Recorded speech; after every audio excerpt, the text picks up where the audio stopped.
அவரு மட்டும் அவர் பையனை வச்சு எத்தனை இளைஞர் மாநாடு வேணா போட்டுக்கலாம், வாரத்துக்கு ஒரு மாநாடு போகலாம். ஆனா நம்ம ஒரு மாநாடு போறதா இருந்தா ஒரு 100 கொஸ்டின் வரும். அந்த கொஸ்டின் நிரப்புறதுக்குள்ள 15 நாள் ஆயிடும். நம்ம தலைவர் வெளியே ரோட்ல இங்க வந்தா 50,000 பேர் கூடுவாங்க.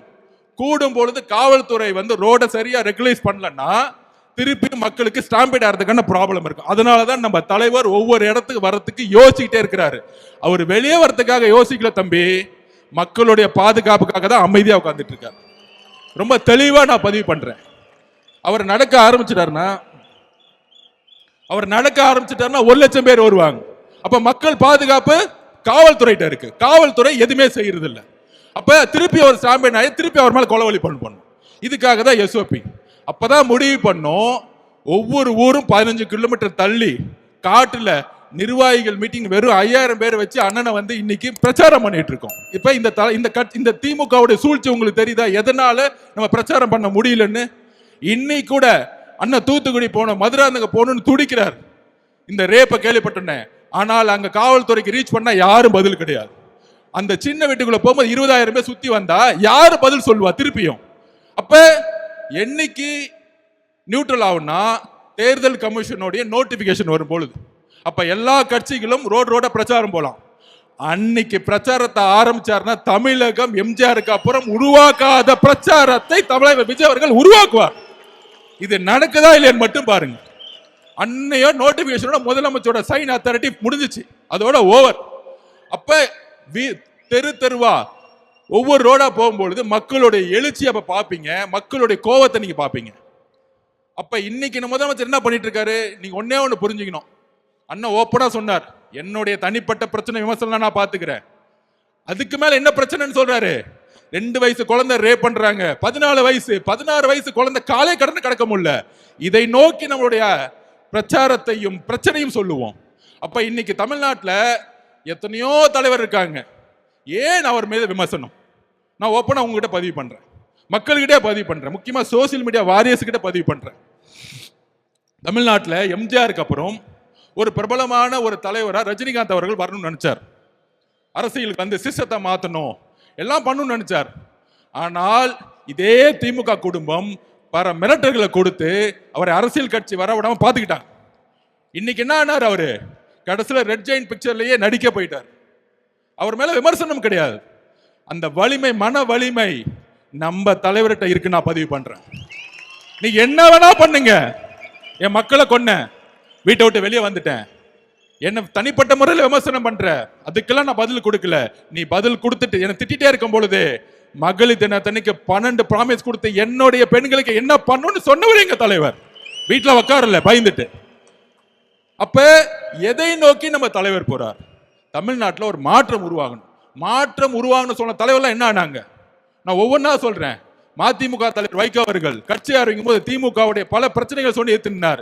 இன்னைக்கு 4 சீட்டு, அதுலயும் 3 சீட்டு உதயசூரியனா, 1 சீட்டு அவங்களோட சொந்த சிம்பிளா. இது என்ன கூட்டணி நமக்கு ஒன்றும் புரியவே இல்லை. இன்னைக்கு அண்ணன் திருமா அண்ணன் திமுக கடுமையா 2014 பிரச்சாரம் பண்ணார், அவராலேயும் முடியல. கடைசியில் அங்க கூட்டணி. இது மாதிரி எல்லா தலைவர்களும் இன்க்ளூடிங் அண்ணன் கமலஹாசன் அண்ணன் கட்சி ஆரம்பிச்சு டிவி எல்லாம் உடைச்சாரு, ஆனால் அவராலேயும் முடியல. நம்ம அவரை வந்து நம்ம சிறுமைப்படுத்தல. திருப்பியும் திமுக சேர்ந்து ரெட் ஜெயின் படத்துல நடிக்க ஆரம்பிச்சது.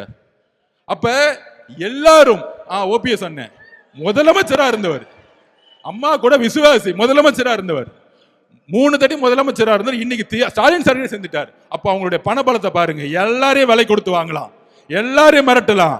ஆனால் தமிழகத்தில் மிரட்ட முடியாத, விலை கொடுத்து வாங்க முடியாத அன்காம்ப்ரமைஸ் தலைவர் ஒருத்தர்னா எங்களுடைய தலைவர் விஜய் அவர்கள் மட்டும்தான். உடனே கூட்டணி பத்தி 2 நாளா பேசிட்டு இருக்காங்க. அப்படி ஆயிடுமா, அப்படி ஆயிடுமா, இப்படி ஆயிடுமான்னு. 234 தொகுதியிலும் காவல்துறை எனக்கு வேண்டுகோள் கொடுக்கிறேன், நான் பேசுறதை நிப்பாட்டாதீங்க. முதலமைச்சர் ஸ்டாலின் அவர்கள் சொல்லிடுங்க, நான் ஒரு 10 நிமிஷத்துல முடிச்சிருவேன்.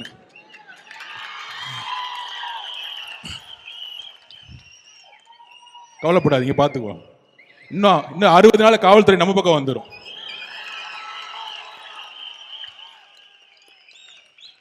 ஸோ காவல்துறை கிட்ட ஒத்துழைப்பு கொடுத்துருவோம். இல்லைன்னா பாவம் மாவட்ட செயலாளர் மேலே எஃப்ஐஆர் போட்டுருவாங்க. கவலைப்படாதீங்க, 60 நாள் எஃப்ஐஆர் திருப்பி டெலீட் பண்ணிடலாம் நம்ம கவர்மெண்ட் வந்த உடனே. அதை பத்தி கவலைப்படாதீங்க. சோ 22 கட்சி கூட்டணி, கொள்கை கூட்டணி சொன்னவங்க இன்னைக்கு 2 வயசு குழந்தை, 14 வயசு குழந்தை, 16 வயசு குழந்தையோட ரேப்பை பத்தி பேசுறதுக்கு வாய் வர மாட்டேங்குது. ஏன்னா ஸ்டாலின் சார் கோச்சுக்குவார். இன்னைக்கு அங்க திருப்பியும் சொல்றோம், மக்களிடம் உண்மையை பேசக்கூடிய ஒரே தலைவர் நம்மளுடைய தலைவர் மட்டும்தான். இந்த கூட்டணி கூட்டணின்னு சொல்லிட்டு இருக்காங்க. கொஞ்ச நாளைக்கு அங்க போயிட்டான்னு சொல்லுவாங்க, கொஞ்ச நாளைக்கு டெல்லி பக்கம் போயிட்டான்னு. நாங்க நேர்காணல் நடத்தி 234 தொகுதிக்கு கேண்டிடேட் அண்ணன் ரெடி பண்ணிட்டு இருக்காரு. தெளிவா இருக்க குறிக்கோள். நிறைய குழப்பங்கள் வேணாம். நாம உறுதியாக சொல்றோம், ஒரு மக்கள் ஆட்சியை மக்களே உருவாக்குவார்கள் 2026 கண்டிப்பாக சரி செய்யும். அதோட இன்னொரு கோரிக்கை, கேஸ் பிரச்சனை பயங்கரமா கடுமையா போயிட்டு இருக்கு. பெட்ரோல் பங்க்ல பெட்ரோல் இல்ல, டீசல் இல்ல. மாநில அரசு ஒரு எமர்ஜென்சி கமிட்டியை உடனே அப்பாயின்மெண்ட் பண்ணி மத்திய அரசோட ஒன்றிய அரசோட பேசி மக்களுக்கு உண்மையான தகவல் சொல்லணும். இன்னும் 15 நாள்ல கேஸ் கிடைக்காது, இன்னும் 10 நாள்ல பெட்ரோல் கிடைக்காது, டீசல் கிடைக்காதுன்னு சொல்லணும். சொன்னாதான் அடுத்த கட்டத்துல குடும்பத்துல இருக்கவங்க அடுத்த என்னன்னு செய்யணும்.